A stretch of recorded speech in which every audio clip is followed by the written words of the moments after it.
Reverse migration is a very popular and trending keyword these days among the Canadian YouTubers or people who are making videos for Canada. This implies that many people are leaving Canada for different reasons.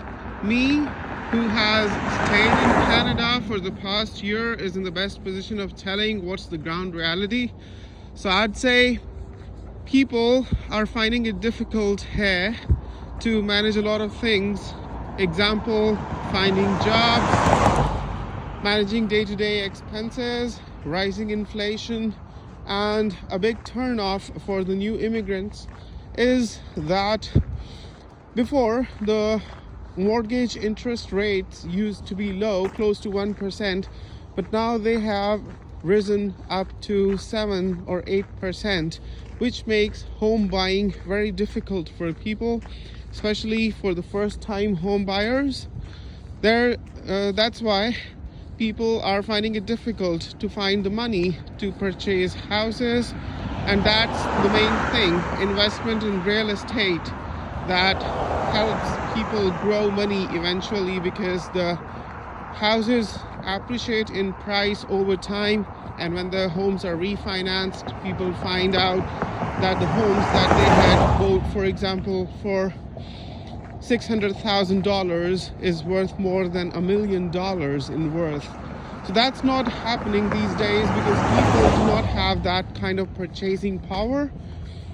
And other than that, if you think you can get rich by doing jobs in Canada, that is very difficult, even if you are on a very high pay scale, because the taxes are accordingly high, and a substantial part of your salary is deducted in taxes. For example, even if you're earning 70,000 Canadian dollars annually in Canada, the money that you get in hand after taxes and cutting off all the premiums and insurances and this and that per month is close to $4,000 only, and multiplied by 12 for a year, it makes around $48,000. Well, it would be slightly more because it increases over time. So you could say in a year, a person whose annual salary is actually $70,000 gets in hand only $49,000 or $50,000 in a year, and that is less for the rising cost of living in Canada, because with a family of two, even if you rent out a basement, basements these days are available for $2,000 in the GTA area, including all expenses, meaning the utilities and everything. So $2,000 gone into the basement rent, and close to $1,500 gone in the grocery expenses, and then close to $500 go into the car insurance and gas expenses. So that's 4,000 summed up right there. You're left with no more money for traveling, for medical expenses, for billing, for any other thing. So it's difficult, even with a $70,000 job that is generally considered good and is considered an above average salary. So that's why people are finding it difficult these days here in Canada. But things can improve over time, especially if the mortgage and the interest rates come down. So more people will be investing in homes and can see their money grow over time. That is the trend here. But other than that, unless the effects of COVID subside, because this rising inflation all over the world is primarily attributed to the COVID-19 that we've recently experienced in the past. So we're still dealing with its effects, and inflation is one of them.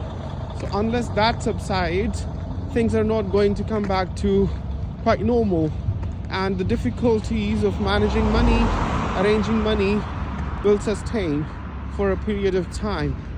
Having said this, to say that many people are leaving Canada or are finding it hard to live here, I don't think that's the case, because even as of today, people are able to manage their expenses with the minimum income as well, especially if the immigrants have children. So they will qualify for the Canada Child Benefits. You got 2 children, you are likely to get as much as $1,600 per month. So that's quite a lot of money that can pay off your grocery and your mobile bills at least. And then if you find a minimum wage job, you'll be able to manage your expenses. So I've not seen many people leave Canada. In fact, even today, more people are just trying hard, very hard actually, to get Canadian permanent residence and Canadian citizenship, Canadian work permits. I've not seen a desire among people to leave Canada for good. It is more of a thing that the video creators are exaggerating and propagating in the society rather than being a reality. So that's the reality of Canada as of today. And today is February 2024. Let me know in the comments below what more would you like to know from me. I am a new immigrant in Canada who's been in Canada for a year now. My name is Bilal Zafar. Please subscribe to my channel. Have a nice day. Bye.